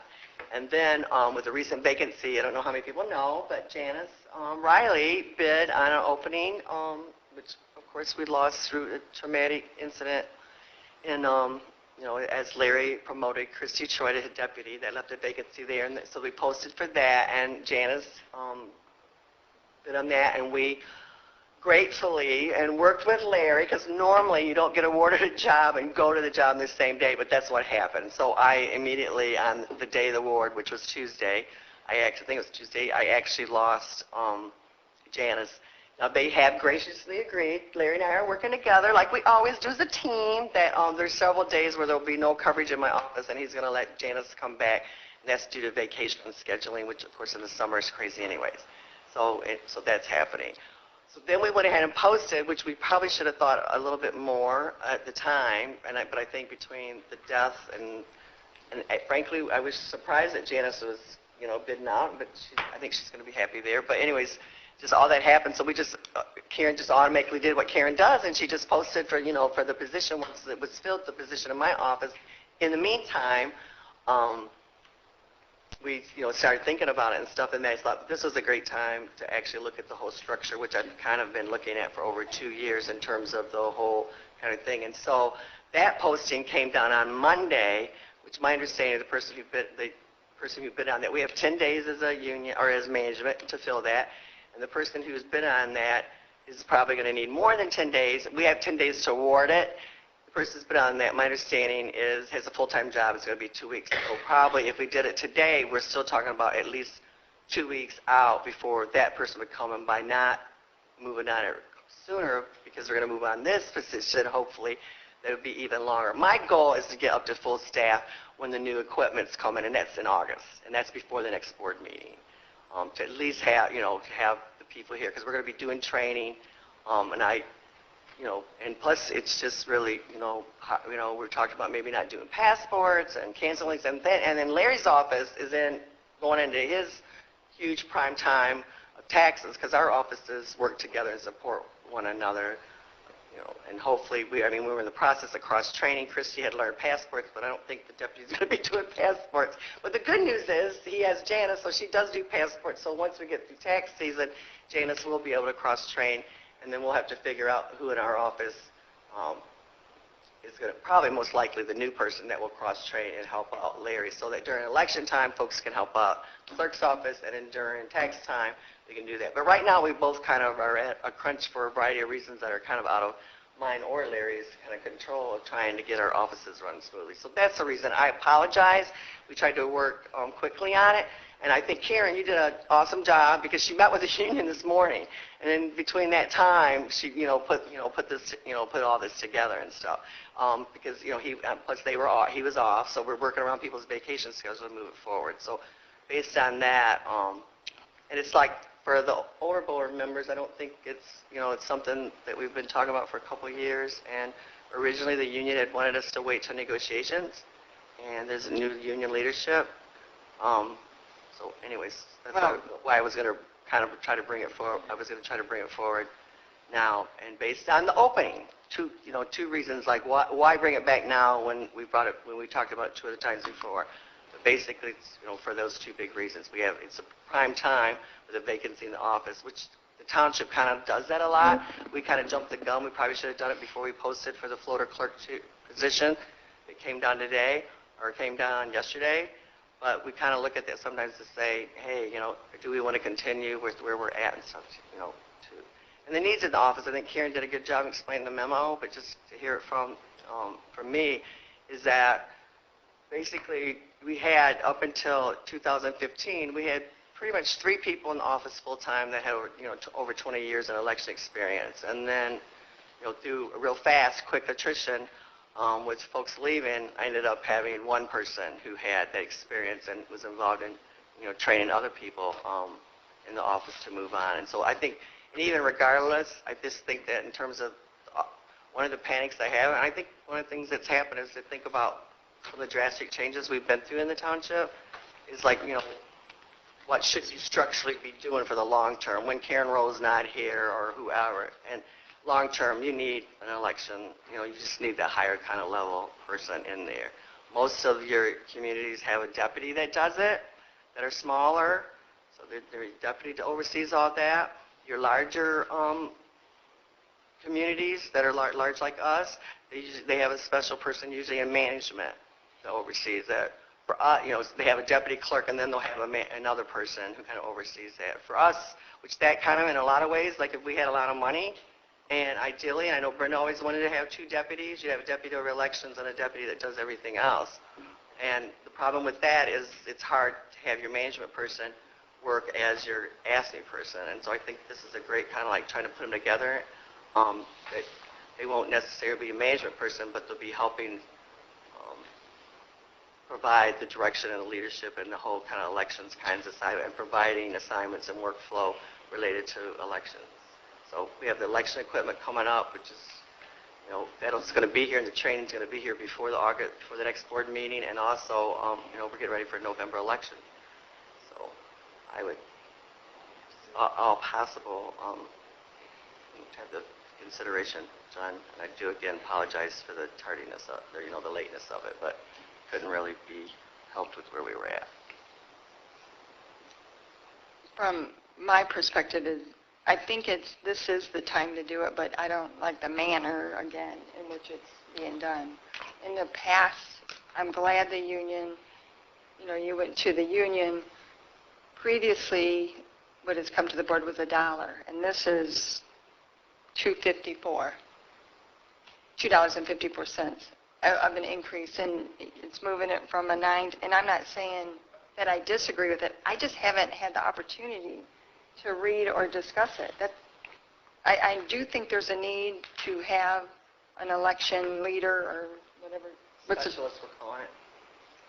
In the, I think that helps for consistency, and I do think it's neat. I think it's, I mean, there's ways that I did it, and every clerk is different, so I'm sorry, but I just didn't have the opportunity to read it and to discuss it, not even with HR. And I know when I came in after a meeting at Yucca, and Karen Mullen said, "Did you read my email?" I go, "No, I'm sorry, but today was a very, very busy day." So we can call a special meeting if needed, but I would really like the opportunity to discuss it. Yeah, I mean, we could do that. Just it makes more work on my limited staff that I have, but that's okay. I know that because I was originally just going to put it on the agenda. That was the plan. To ask Karen just to go and meet with the union and go that structure. And then after talking to Brenda, I thought that we had, kind of agreed that that this made more sense, but it obviously surprised her that she didn't know that I was planning on doing it. What was the dollar? At this meet. That's what we discussed, was $1 increase. That's what you brought to the board previously, and the Actually, union didn't want to do that. Right. Yeah, it was $2 at one, and it was a dot. I mean, it's been, and it was my idea to change the position and to do it while there's a vacancy, but I just don't, this is a permanent thing, right? Madam Chair, I would love to hear what Karen has to say about meeting with AFSCME today. And, I don't know all the history because I'm new, so is Jimmy, so is Monica, so we don't know all that. But what I just heard is we have limited staff in our clerk's office due to, unfortunately, one of our long-term people passing away, someone bidding out, and we have our new election equipment coming. So in November, if we chose to table it or to not address it at this issue, where is that going to leave us? And so no matter who's playing those, no matter who's playing in those different roles, what are we setting our township up for, and what are we setting our residents up for when it comes to election time? So that's like my main question. If we don't act on it tonight or, call a special meeting about it. Well, I offered a special meeting. Yeah. I So offered I a just special meeting, and I appreciate your comments, Heather, but this was just placed on the agenda. Oh, I know. I read the same. Some people have access or had more conversations, but I have not had any. My first thing was my memo on my desk. Well, no, and I'm not saying you did, but I mean, maybe other people have, but I asked Larry, and he had not had any conversations. Usually the three of us get together and we discuss this at length. So I'm just, as the supervisor, I should know more. You know what I'm saying? Before we table, it's my fault. Before we table it, can we just allow Karen to tell us, just so she's waited here until... Or about the temporary person you suggested. Yeah. Okay. First of all, I do apologize. As Supervisor Stumbo stated, she's been very busy today. I did try to get an email to her around 10:30 this morning. However, she's been in meetings all day and wasn't able to get that. So I did have a meeting with Karen, Clerk Rowe, on Friday, and told her at that point that I would go to the union. I have been to the union on this issue once before, and their philosophy at that point was we would rather wait until negotiations to discuss this. Okay? So we do have a new chief steward with the union, and at that point when we had went to the union before, we did not have a vacancy in the department. And so that was another reason that I felt, okay, this is a different circumstances. We have a vacancy. I can go back to the union and see what they say. So the chief steward was off yesterday, so that's why it couldn't happen yesterday. So this morning I met with him. He is in support of reclassifying one of the Floater 2 Clerk 3's positions to a position that would focus more on elections. This position would also still have duties of a Floater 2 Clerk 3 when elections aren't going on, so they would still be giving assistance to the department in other areas when elections aren't there. The big difference would be that this person would not float as other clerical positions do occasionally. And I'll take the blame for the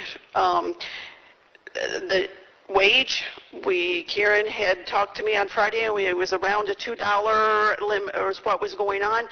And when I looked at the classifications that are within the ASME contract, there was no clerical position from a 9 to a 19. They're all maintenance, and they're appraiser positions. So it doesn't really fall into the same type of category.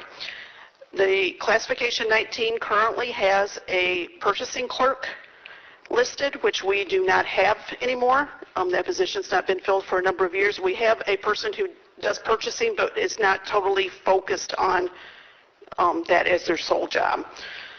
So that's where I came up because of the special duties of the purchasing clerk and the special duties of the election specialist. That's where the 19 came into play, okay? That was me. I'll take full responsibility for that one. The union, like I said, is in support. I think the particular Chief Stewart has worked some of the elections, and I think over the last few elections has, just because of not having the knowledge in the department sometimes, has seen that maybe having somebody that is that lead for elections would be a benefit to everybody in the department. So he's in support of it. You know, I mentioned that I was going to say the classification 19. Of course, he knows that it's all up to the board. As I mentioned briefly earlier, we could go back up to another classification. We could use a classification 9 and do a 9A or a 9 something else to where it would fall up with a little less wage.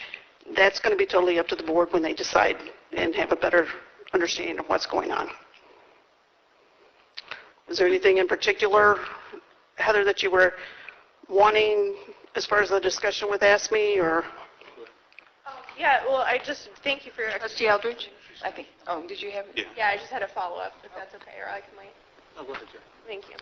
I just had a question, and thank you again for staying, but so within the confines of the ASME contract, they're like detailed out as like job number, or classification number 9 is a floater 2, clerk 3, right? And then they go on down, so like it would be, if we did something like a 9A, would that be creating a new job within their contract? It would be a new classification within the contract, and that was another reason why I thought going to the 19, because it doesn't create a new classification within the contract. It's just a new job description with a classification that's already in the contract. Okay, thank you. Trustee Eldridge? Karen, I'm trying to look at the responsibilities. Mm-hmm. I'm guessing most of these are currently being performed by employees within the clerk's office, or else we wouldn't be having elections moving forward as we have been, correct? The responsibilities that are listed, yes, they are being done. They're being done now, correct? They are being done. As far as I know, I'm for an election to be able to run, yes. Correct. So how does the reclassification of one job, I guess what's the need in doing that? If the job's being done currently by an employee or employees within the clerk's office, what is the rationale for changing the job title and the job pay? It's got, can I speak to that? Well, let me, and then Yeah, go ahead. I think seeing what it's bringing a central person to be able to answer those election questions instead of it being a combination of 2 or 3 people. Having that person who specializes in that. I don't want to interrupt you, but No, that's fine. Don't we currently have one person that's kind of the go-to in that office now? We do. Right. So I guess in the limited time I'm in here during elections, I don't see it being distributed around. Not that it's not, but it seems like we already have somebody doing those functions and has been doing them for at least as long as I've been here. So I'm just wondering what the difference is now. I understand we've had some changes in personnel, but I'm just looking for a rationale. If these jobs' duties are essentially what we've been doing, at least for the 14 years I've been here, and we've had one primary person handling them, what's the rationale to change it now? You want me to respond?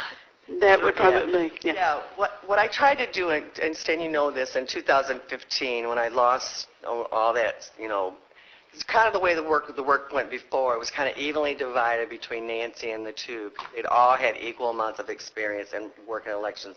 Like, 15 or 2 years ago would have been like 18 years or something like that, each one of them. And so they had worked out their own routine, and each one took different responsibilities, of course, always working together as a team. So I lost and went down to actually having one person who knew that. So I asked her if she would step up and be kind of my go-to, my leader, my deputy without being a deputy, and she said yes, as long as you're going to work on getting me, a new, getting the classification fixed and stuff. So we tried to do that, and so she's graciously done that. This go around, my original memo, just to step back for a second, I was originally going to take that forward and put, in that original memo I had for the board, it was all ready to go for the board packet, and you would have got that on Friday, was to had all that detail in there. After talking to Brenda about it and stuff, said, well, maybe we should just look at the vacancy and just go that route, versus what I had tried to do for 2 years was like, this is really about, because it's more than that too. At the time, it is about Angie Robinson and the work that she's done and how she's really stepped up, and she just, and what other folks in that are doing, in terms of that, and work assignments. Having an ASME person give a work assignment to another ASME person. We have, other experiences of doing that in the township, but it's kind of rare, and that, if you're going to do that and give them that responsibility, that there maybe should be a reflection in the job reclassification and some the money that goes with it. So that was one thing. But then recently, which is what made me go and say I want to get it on the agenda and do it now, was the other stuff that's happened in the township. In reality, what if that happened, what if that happened to Angie? Well, look what happened with Debbie. Yes, I'm just saying. I mean, but we could but there could be more. I would actually be required to post for a deputy Florida clerk with no experience, because right now the job description doesn't require any election experience. And so the highest seniority person, I could get somebody from, that's never worked in an election in their life under the contract, none of the seniority, that would be, I would be required to take into my office. And so I would literally have no staff people that actually had elections. So part of it was twofold. One is the stuff that we'd already been trying to do as Angie had stepped up and taken on those additional responsibilities. And then two was structurally, when I'm gone, if Angie leaves, do you really want to have a department where you don't really have, there's no way that you have an election specialist. Probably what we would do at that point, let's say in an emergency, you'd probably reach around and try to find somebody that was retired, and bring them back in for $20 or $30 an hour just to try to get you through, until you get in survival mode and stuff too. So anyways, this, the approach that I had originally taken was to lay all that out, and that was in a memorandum. And then when everybody said, take the name out of it, don't do it that way, it's not really about Angie, and it is and it's not. I mean, it is, one is she's doing it, two, it's not, because if she wasn't here, we would still be doing it structurally, needing to have that consistency in the clerk's office of election persons. I mean, one of the requirements I had is I wanted 10 years. I think Karen did change it. She didn't have it specific, but I wanted at least 10 years of election experience, because that's the high level that you need. And I think she did something more related to the job skills, and that's okay with me. Because then I got thinking about, well, there might be somebody that has 5 years that's a super duper, I included the 10 years experience. Did you put the 10 years? Yeah. Election experience. All right, so that's how important it, that's kind of the level you want. We have, 20 precincts, we have AV count board, and I did a little labor market study back, and I've done it over the years, over the last 2 years, and I did some more. I mean, I just passed out a job description, a deputy clerk for Superior Township, who won't have full election responsibilities, but will have other responsibilities, and so if they're paying $20 an hour, and I think they only have 2 precincts, in Superior. Angie currently makes 23. We talked about that, and I know Karen, I didn't know. I thought maybe one of those other ones fit in, but I didn't realize those were all kind of like outdoorsy kind of, that the only one that fits in with the clerical, at least that they had now, so it was on there. At the $225 an hour, it comes out to $4,000 a year more, and so I do really, and I know that I talked about $2 originally and 15 backed off, because I thought, well, if we can get just $1, I'll be willing to compromise on it. But I do think in our reality that the job that's, and the job description, the way that we wrote it, and the amount of responsibility that's in there, I do think that it's warranted for the $4 an hour, or for the $4,000 a year. The 225, so anyways, it kind of gives you a little bit of background. 225 or 254? I think it was 254. Oh, yeah, it comes out to 50, just over $5,200 extra. I thought you told me it was 4. Oh, it was, I didn't multiply it, I just took the word for it. So. Trustee Eldridge? Last thing I'll say is, I'm not taking a position yes or no on it, but to get it just a couple of hours ago and not have time to look at it, and we're talking about reclassifying jobs and everything else, and it sounds like there's already a person in mind, so it's not an open posting. I'm going to make a motion to table at some time, but I won't until Trustee Ross. Trustee Ross, William? Yeah, Madam Chair, I'll be honest, I think I get it. I'm still a little bit confused. I'm not necessarily against this with the further explanation by Clerk Rowe, but I do think it needs time. And if there's any way that we can call a special meeting in order to make sure that we can assist Clerk Rowe with trying to make sure the position is filled within, I guess, the 10-day time period, I'm personally not opposed to that, but I just want to make sure that I understand exactly what I'm voting on. That's fair. And it is to post. I want to make that, because Stan made a comment. The union absolutely demanded it be posted, right? so if, I'm concerned Yes. with if it's 10 years, that means no one else in the township in the future can, so you're going to have to hire from outside. Right. That's not, It closes your pool of candidates down in the future. why would you do that as a union? I mean, that eliminates a lot of people. Is there, Madam Chair, a reason, like, could we, like, if it was 5 better? This first time I saw it, I don't know. There's 3 people. So I don't know. There's 3 people would be eligible now with 10 years. That I know of. Nancy, Angie, and Maria. But then after this, it can be the people in your office, and I hate using names, and I know, but I'm just saying there are 3 people in the township that are called that could post on this. Yeah, I know them. And there's no testing, correct? Or how is that? Because it's not a clerk 3, right? So those are the kind of questions, I mean, I'm just disappointed that it moved so quickly, and I apologize for not being here. and I today. apologize. I mean, I don't apologize. Clerk I take that back. Yeah. I was working in other meetings. Yeah. I do not apologize for not being able to read it. I don't think it's appropriate to add it. It could have been added to the work session, perhaps. Well, I misunderstood, because I thought when I said I'm going to put it on the agenda, I actually had the language all wrote up, had the memorandum, everybody got it on Friday, everything else. That's what I thought that you had said. What I said to you, And you said, well, hey, let's wait. Why don't we go this way? I didn't know you said go this way and wait. what I said to you is the definition of insanity is when you continue to ask for something and expect a different result. We have voted on this 2 or 3 times.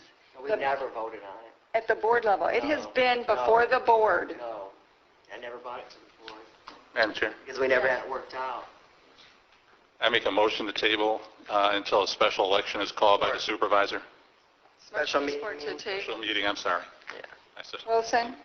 Yes. Doe? Yes. Stumble votes yes. Rowe? Yes. Ross Williams? Yes. Eldridge? yes. Rowe, Gerald Rowe. Thank you. Motion to adjourn. Is that the last item? No, we have the thing on the Forbes. We have the thing on Ecorse Road. I'm sorry. I took it back. At the work session, we discussed adding to the agenda Yeah. to authorize any means necessary to get the property on Ecorse Road, Forbes Cleaner, off the auction list, and to get the Phase 2 completed, as well as notifying our county commissioners, So moved. DEQ, whatever means necessary to get the residents notified, which was suggested by a trustee, and a potential news release, to do any means necessary to protect the health and safety of our residents. So moved. Forbes Road. There's a motion support. All in favor? Aye. Opposed? I didn't get the motion. Stan? Jimmy made the You motion. made a motion, you supported? Okay, thank you. Motion, all in favor? Aye. Motion to adjourn? Support? Second. Yeah, there it is. Motion to adjourn. Motion, Gerald Rose, support, Support. Eldridge, all in favor? Aye. Meeting adjourned at 9 o'clock. Bye.